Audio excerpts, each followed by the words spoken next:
and welcome to the Frequency Medicine Centre in Basingstoke. My name is Siobhan, and today I'm going to show you a bioresonance machine. The one we use is called Biophilia. It's originally a Russian-made machine, which has been translated into the English, and we use this when we're doing bioresonance scans on people. Normally a scan takes about an hour and a half, and you get, at the end of it, you get a comprehensive report.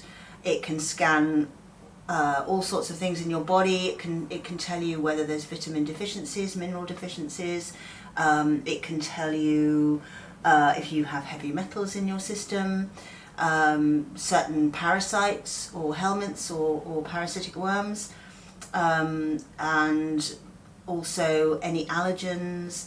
And it also scans and takes an energetic reading of all the systems and organs of the body, so that you know where your sensitivities lie, or where fragilities might lie, and where you can support those with extra vitamin, mineral supplements, or changing nutritional dietary changes that might support the particular systems. What we tend to find, so that this is the start screen. So if I go into here, I have had the permission of the person to use this is a scan of just the digestive system, so because you can do different systems, and this is what we came up with. You have different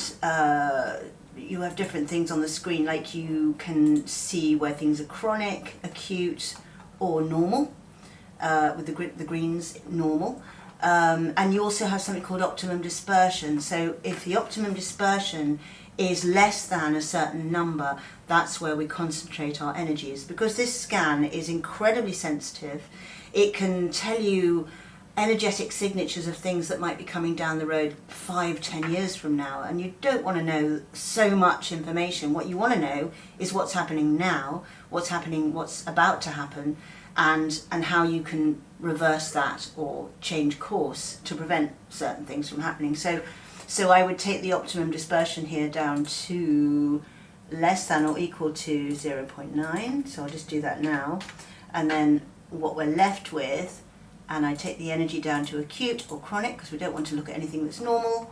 And what we're left with is a list of the things that we would look at today. So this person, let's have a look at the wall of the small intestine, which can tell us a lot of information. So I'll just go into that. If I review results, analysis. So the small intestine can tell us whether there's inflammation. So the smaller the number, the worse the condition. So anything beneath 0.100, or 100 as we call it for shorthand, will tell us that something is quite chronic or acute. Anything above that, we're looking at a moderate signature. Anything above 200, we're looking at something that's probably asymptomatic, something that would happen if things weren't reversed, if things weren't changed. So we're looking at a signature here of enteritis, which basically means inflammation in the gut. And you can usually tell what's going on because a lot of people have inflammation in the gut. That can be caused by parasites, which have embedded themselves in the lining of the gut. It can be caused by a breakdown in the mucosal wall, which is it's a lining of mucosa, or a thick lining of, it's just something that stops stomach acid or bile acid from attacking the walls of the stomach or the small intestine. And when that mucosa breaks down, that can leave the walls of the stomach, the duodenum, the small intestine, it can be prone to becoming inflamed. It can also be caused by food intolerances, like an intolerance to wheat, or having too much sugar can also cause inflammation. So we look at all that. We'll look at microorganisms and helminths. So on this particular person, we have a signature for Giardia lamblia intestinalis, which is quite a common pesky little parasite which burrows into the lining of the stomach, small intestine, duodenum. And the fact that it's in the small intestine, you'd need to do something about that. So we'd probably recommend a parasite cleanse.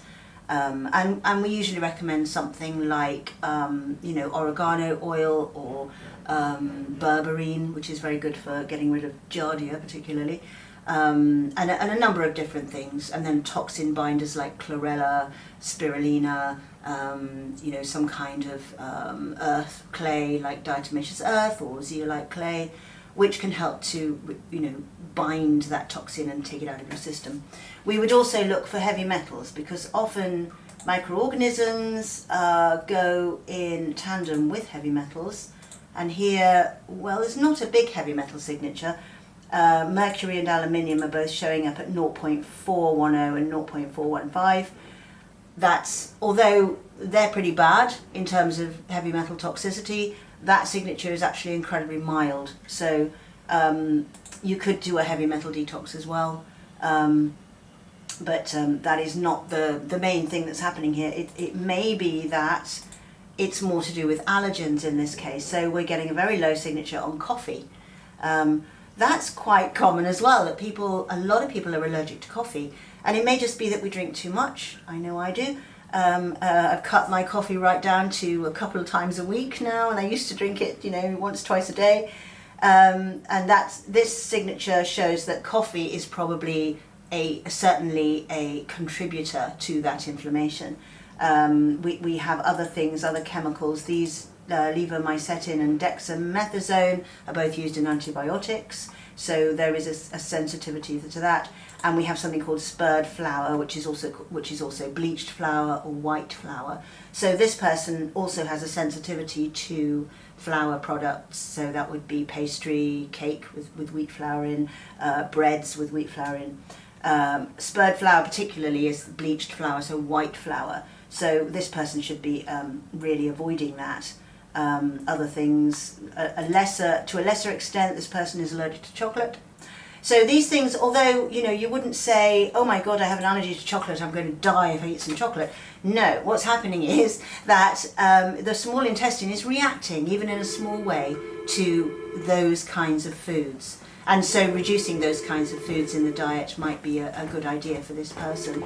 So I would recommend that they go on a wheat-free diet, maybe just for 4 weeks, see if that changes things. And then we could bring them back and we could have a look again and see, what's happening there. Also, I would recommend a parasite cleanse in this case.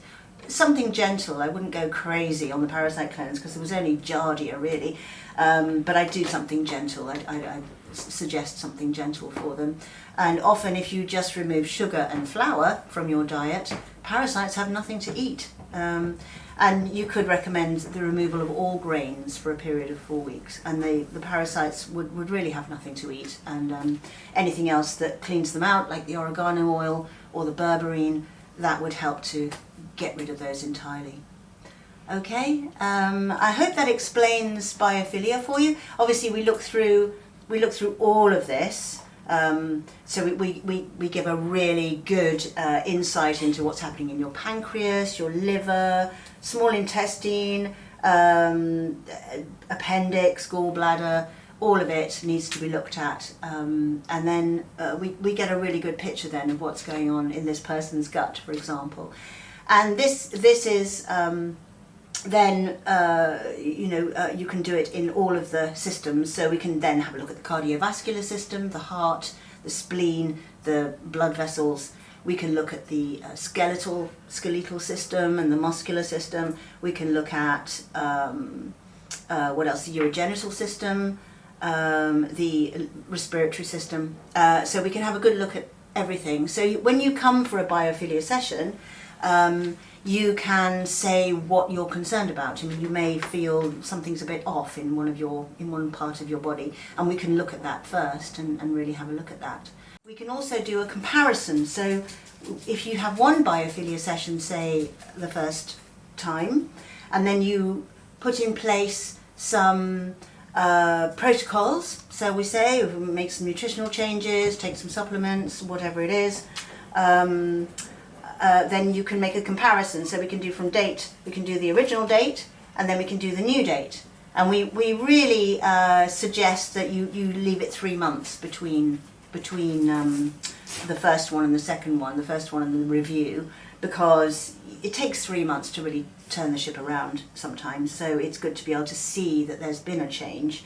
So we don't bring you back too soon. You do that protocol, whatever it is, you change that diet, you supplement yourself, and then we'll see what changes have been in place. And these, if I go back to a larger picture, say here, this big picture, where was I? There, that'll do. So this big picture is showing you where there are areas. The black areas are areas of very low energy, and the red downward arrows and the upward arrows are a sort of medium energy level.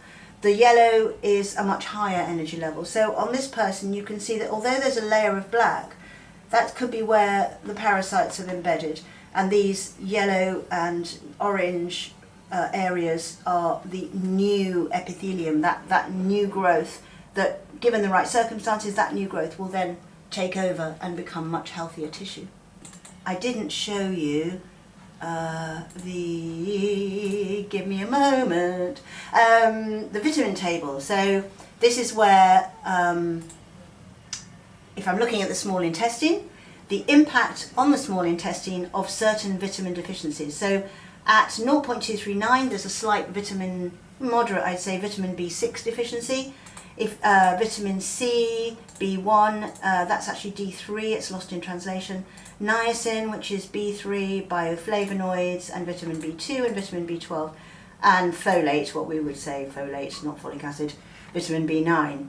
And very slightly vitamin E, vitamin A, and CoQ10. So those are the vitamins that I would recommend this person take. I'd say that, take a vitamin B complex, take some extra vitamin C, or supplement with lots of highly nutritious food, good foods, vegetables, especially leafy green vegetables that have lots of B vitamins and C vitamins in them, lots of fresh fruit, things that can supplement that. And so that's another thing that we can say to people.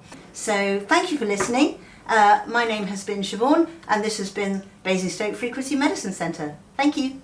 Thank you for being part of the New Earth Co-Creators community.